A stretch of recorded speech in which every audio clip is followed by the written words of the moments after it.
Hello বন্ধুরা, আমি আপনাদেরকে দেখাচ্ছি যে হাঁস এবং মাছ চাষের যে খামারের একটি নতুন ঘর নির্মাণ হচ্ছে। ঘরটি নির্মাণ হতে অনেকগুলো বাঁশ লাগলো। এই দেখতে পাচ্ছেন যে এইখান থেকে একটা নাকড়া, হ্যাঁ, এখান থেকে এই যে এটা আজকেই কিন্তু তৈরি হয়েছে এই গেটটা। হ্যাঁ, এই যে এই একটা গেট দেখতে পাচ্ছেন, এখানে প্রায় 6 ফিট প্লাস উঁচা আছে এই গেটটি।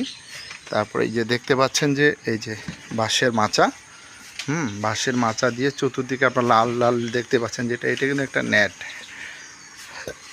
প্লাস্টিকের ফাইবার নেট। আপনারা চাইলে এরকম একটি খামার করতে পারেন উদ্যোক্তা নিয়ে। এখনও খামারে কিন্তু আজকেই কাজ শেষ হয়েছে সবে মাত্র। আমি আপনাদেরকে আপডেট ভিডিওটা দেখাচ্ছি। এর আগে আমি দেখাইছি যে কিভাবে কী রকম কাজ হবে শুরু থেকে শেষ পর্যন্ত।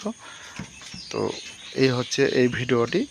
আর পরবর্তী আমি আপনাদেরকে আরও ভিডিও দেখাবো যে কি মাছ এবং হাঁস অথবা মুরগি পুকুরের মধ্যে কিভাবে আপনার চাষ করলে ভালো হয়, তা আমি আপনাদেরকে নতুন খামার ঘরটি দেখালাম। তো ভালো থাকবেন সকলে বন্ধুরা, এই পর্যন্ত আমি রাখছি। হ্যাঁ, আপডেট খবর আবার জানাবো। বাচ্চা করলে দেখাচ্ছে ঘরের।